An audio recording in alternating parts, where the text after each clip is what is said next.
Hello दोस्तों, परमज्योति classes में आप लोगों का स्वागत है। अभी हम लोग प्रकाश संश्लेषण पिछले वीडियो में देख रहे थे, तो उसका कुछ पार्ट बचा था। पिछले में हम लोग देखे थे कि प्रकाश संश्लेषण कैसे होता है। तो ये कौन करता है? पेड़ पौधे करते हैं। उसमें देखे थे कि प्रकाश जो होता है विद्युत चुम्बकीय तरंग के रूप में आता है, विकिरण विधि से आता है, और ये इसको ट्रैवल करने के लिए किसी माध्यम की आवश्यकता नहीं होती है। ठीक, ये देखे थे कि जैविक क्रिया है। वह तरंग होता है पत्तियों में जो एक छिद्र होता है, ये CO2 को अवशोषित करता है। पत्तियों में क्या पाया जाता है? क्लोरोप्लास्ट, जिसको कहते हैं हरित लवक, और उसको ही प्रकाश पेड़ पौधों का क्या कहते हैं? रसोई घर कहते हैं, क्योंकि भोजन वहीं से बनता है। जलों का अवशोषण कौन करता है? जलों द्वारा अवशोषण होता है H2O को, और इसको विभिन्न भागों तक कौन पहुँचाता है? तो जाइलम तक। भोजन को विभिन्न भागों तक कौन पहुँचाता है? तो फ्लोएम। ठीक, जल मतलब जाइलम, ठीक, फूड मतलब फ्लोएम। ठीक हो गया, जल मतलब जाइलम, फूड मतलब फ्लोएम। ठीक, यानी फूड को पहुँचाएगा फ्लोएम, जल को पहुँचाएगा जाइलम। ठीक, पत्तियों में होता है क्लोरोफिल, जिसके कारण पत्तियों का रंग हरा होता है। ये हो गया था, ये इक्वेशन था। इसमें प्रकाश संश्लेषण का डेफिनेशन भी लिखवाए थे। ठीक, इसके बाद देखेंगे अब हरित लवक के बारे में। ये एक चित्र बनाए थे जिसमें दिखाया गया था कैसे होता है प्रकाश संश्लेषण। फिर इसके बाद अब ये हरित लवक आ गया, जिसको कि पेड़ पौधों का रसोई घर कहते हैं। ठीक, पेड़ पौधों क्या कहते हैं? रसोई घर। अब इसके आगे देखेंगे हरित लवक के बारे में। ठीक, जिसको क्या कहते हैं? क्लोरोप्लास्ट। ये क्लोरोप्लास्ट का एक फिगर बन गया है। इसके अब देखेंगे कि ये क्या क्या है इसमें। तो ये जो होता है ये बाहर की तरफ है, तो इसको कहेंगे क्या? बाह्य परत। ठीक, ये भीतर की परत है, तो इसको क्या कहेंगे? आंतरिक परत। ठीक, इसको क्या कहेंगे? आंतरिक परत। ठीक, ये जो चित्र है ये किसका चित्र है? हरित लवक का। ठीक, और हरित लवक में क्या होता है? ठीक, ये जो रेड कलर का है, ये बिंदी बिंदी, ये क्या है?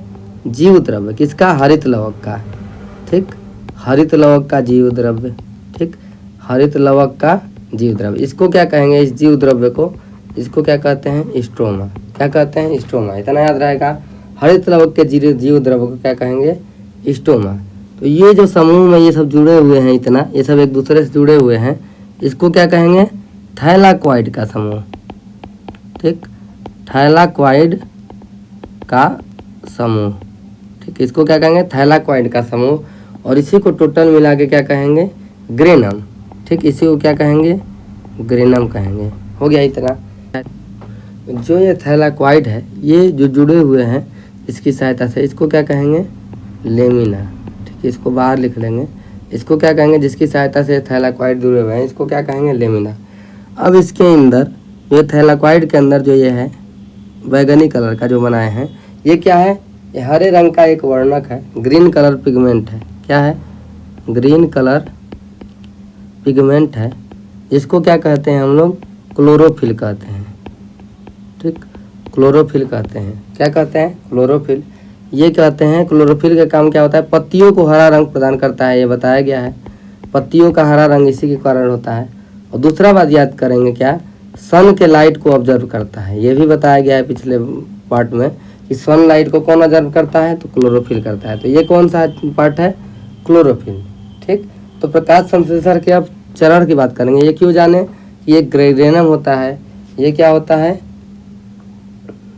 जीव द्रव्य को, ये होता है स्ट्रोमा। तो इसके प्रकाश संश्लेषण के दो चरण होते हैं, यानी प्रकाश की उपस्थिति में भी होता है, ठीक, और एक प्रकाश की अनुपस्थिति में भी होता है, यानी दो चरण में होता है प्रकाश संश्लेषण संपन्न। ठीक, तो इसके चरण को देखेंगे। चरण देखेंगे तो पहला होता है कौन सा? प्रकाशीय चरण। ठीक, और दूसरा होता है अप्रकाशीय। इसको कहेंगे लाइट रिएक्शन। ठीक, इसको क्या कहेंगे? Dark reaction. ठीक, लाइट रिएक्शन, डार्क रिएक्शन, इसको लिख देते हैं चरण। ठीक, तो ये कहाँ होता है? प्रकाशीय चरण प्रकाश की उपस्थिति में होगा। प्रकाश को कौन अवशोषण करेगा? क्लोरोफिल। यानी कि ये कहाँ होगा? यहाँ पे होगा। तो जो होता है क्या कहते हैं? प्रकाशीय चरण, लाइट रिएक्शन होता है, ये कहाँ होता है? ग्रेनम में होता है। कहाँ होता है? ग्रेनम में होता है। सीधा सीधा क्वेश्चन पूछता है कि जो प्रकाश संश्लेषण का प्रकाशीय चरण होता है तो कहाँ संपन्न होता है? ग्रेनम में होता है। ठीक, ये दिख रहा है साफ साफ। ठीक, विकास इसमें क्यों? क्योंकि इसमें क्लोरोफिल होता है। ग्रेनम में क्या होता है? क्लोरोफिल होता है। ठीक, इसका रीजन पता चल गया। प्रकाशीय चरण कहाँ होगा? ग्रेनम में होगा। ग्रेनम में क्यों होगा? क्योंकि ये थैलाकोइड के समूह को क्या कहते हैं, ग्रेनम कहते हैं। और इसी में क्या होता है, क्लोरोफिल। क्लोरोफिल का काम है कि प्रकाश का अवशोषण करना है, तो प्रकाशीय चरण होगा। अप्रकाशीय चरण कहाँ होगा, तो ये होगा हरित लवक के जीव द्रव्य में, यानी यहाँ पे होगा, यानी कि कहाँ होगा, स्ट्रोमा में होगा। अप्रकाशीय चरण कहाँ होगा, स्ट्रोमा में होगा। स्ट्रोमा क्या है, हरित लवक का जीव द्रव्य है, ठीक, स्ट्रोमा में संपन्न होगा, ठीक। और स्टोमा में क्यों होगा, क्योंकि ये प्रकाश संश्लेषण के लिए क्या चाहिए, जो एंजाइम की आवश्यकता होती है, ये सभी एंजाइम अपने पास रखता है। तो इसके बारे में लिखेंगे, क्योंकि पीएस के यानी फोटोसिंथेसिस के लिए जो जरूरी एंजाइम है, सभी आवश्यक एंजाइम ये रखता है, ठीक। तो प्रकाश तो है नहीं, तो कहाँ होगा प्रकाशीय चरण, स्ट्रोमा में। स्ट्रोमा क्या है, हरित लवक का जीव द्रव्य है, और ये यहाँ पे इसलिए होता है, ये फोटोसिंथेसिस के लिए सभी आवश्यक एंजाइम को अपने पास रखता है, ठीक। कितना हो गया। तो जो ऊपर रिएक्शन था, तो ये क्लोरोफिल वाला तो रिएक्शन हम लोग पढ़ चुके हैं। कौन सा रिएक्शन, 6CO2 और 12H2O। इसमें क्या बनता था, ग्लूकोज C6H12O6। ये तो रट लेना है रिएक्शन, क्योंकि पेपर में लिखना पड़ेगा। 6O2 वायु मुक्त हो रही थी, और ठीक क्या हो रहा था, और 6H2O, ठीक क्या बन रहा था, 6H2O, ठीक। तो ये पूछता है कि प्रकाशीय चरण में किसका अवशोषण होता है और किसका अपचयन होता है, ठीक। किसका अवशोषण होता है, तो जल का तो हो रहा था क्या, अवशोषण, किसके द्वारा, जड़ों के द्वारा। तो जल का होता है अवशोषण, यहाँ पे ऐसे ही लिख लेंगे, इसको याद कर लेंगे कि जल का होता है क्या, प्रकाशीय चरण में। प्रकाशीय चरण में क्या होता है, जल का अवशोषण। जल मतलब क्या होता है, H2O का अवशोषण। और किसका, उसको अरे अपचयन होता है, रिडक्शन होता है, तो NADP का लिख लेंगे। क्या लिखेंगे, NADP, ठीक, NADP लिखे। इसको ऐसे ही लिख लेंगे, जल का तो अवशोषण हो जाएगा, और NADP के बारे में लिख लेंगे। क्या होता है, जल का किस में होगा अवशोषण, जल तो हो रहा है, क्या हो रही है, ये वायु मुक्त कर रही है, यानी कि O2 मुक्त हो रहा है, ठीक। जल का अवशोषण हो रहा है और वायु मुक्त हो रही है, एक तो ये हो गया। और NADP क्या होगा, रिडक्शन होगा। NADP किस में टूट जाएगा, NADPH2। जब हाइड्रोजन ऐड हो जाता है तो क्या होता है, अपचयन होने लगता है। तो ये हो गया। इसका फुल फॉर्म अगर पूछ देगा NADP का, तो क्या लिखेंगे, निकोटीनामाइड, ठीक, निकोटीनामाइड, ठीक। फिर इसके बाद एडेनिन डाई, फिर उसके बाद न्यूक्लियोटाइड फास्फेट, ठीक। और इसमें जितना नाम है, न्यूक्लियोटाइड के बाद क्या लिख देंगे, हाइड्रोजन, और सब क्या रहेगा, सेम सेम रहेगा, यानी nicotinamide same, adenine same, di same, फिर उसके बाद न्यूक्लियोटाइड सेम, और हाइड्रोजन फास्फेट साथ में लिख देंगे। तो क्या हो जाएगा, ये प्रकाशीय चरण में क्या लिखेंगे, जल का अवशोषण होता है, और NADP का क्या होता है, अपचयन होता है, ठीक। इसी तरह से प्रकाशीय चरण कहाँ होता है, तो ग्रेनम में होता है। अप्रकाशीय चरण पूछेगा, तो अप्रकाशीय चरण लिखेंगे, ठीक। अप्रकाशीय चरण मतलब डार्क रिएक्शन, ये क्या होता है, स्ट्रोमा में, ठीक। तो इसमें क्या होता है, CO2 का क्या होता है, अपचयन होता है। CO2 का क्या होता है, अपचयन, जल का ये अवशोषण होगा। और ये किस में होता है, C6H12O6, ग्लूकोज में क्या होता है, अपचयन होता है। तो इसको याद रखेंगे, यह प्रकाशीय चरण में किसका होता है रिडक्शन, CO2 का, लेकिन प्रकाशीय चरण में NADP का। NADP किस में बनता है, NADPH2 में हो जाता है, ठीक, अपचयित हो जाता है, रिड्यूस हो जाता है। और CO2 किस में होता है, C6H12O6 में इसका हो जाता है। तो ये बस याद रखेंगे। अब प्रकाशीय चरण स्ट्रोमा में होता है, प्रकाशीय चरण उसमें होता है, जल का अवशोषण होता है, NADP का अपचयन होता है, और इसमें किसका अपचयन होता है, तो CO2 का अपचयन होता है, ठीक। तो जो ये सूर्य का प्रकाश आता है, जो श्वेत प्रकाश आता है, ये 7 रंगों से मिलकर बना होता है, ठीक। 7 रंग कौन कौन से, सबको पता है कि विव ग्योर, ये आप लोग याद किए होंगे सीक्वेंस। पहला क्या होता है, रेड, ठीक।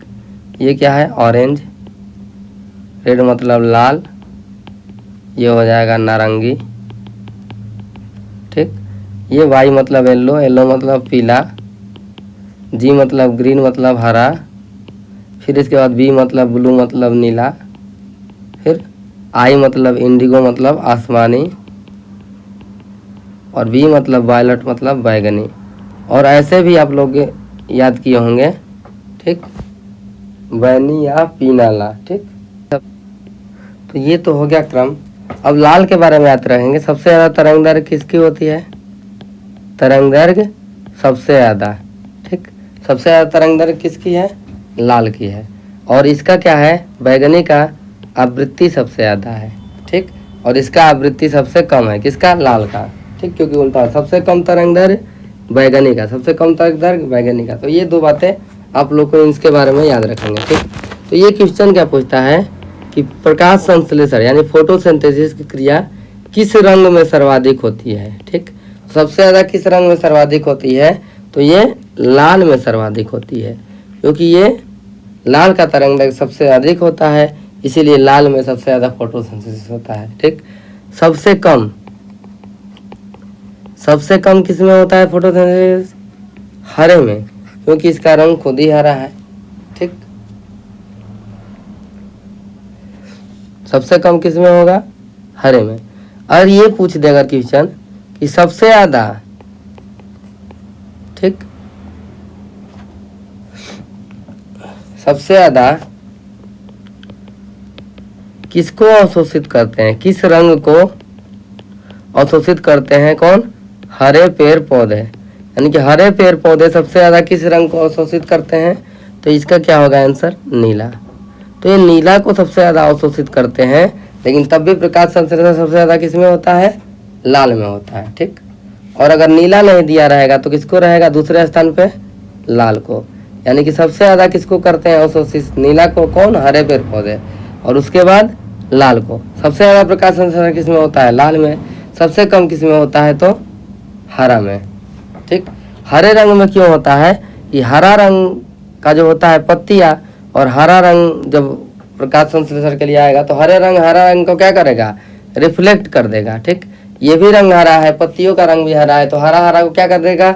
रिफ्लेक्ट कर देगा। इसीलिए हरे में क्या होता है? सबसे कम होता है। सबसे ज़्यादा लाल में। सबसे ज़्यादा किसको अवशोषित करते हैं पेड़ पौधे? तो नीले रंग को। ये हो गया 3 क्वेश्चन। फिर चौथा क्वेश्चन देखेंगे, ठीक। इस क्वेश्चन को ऐसे लिख लीजिएगा आप लोग ऑप्शन बना के।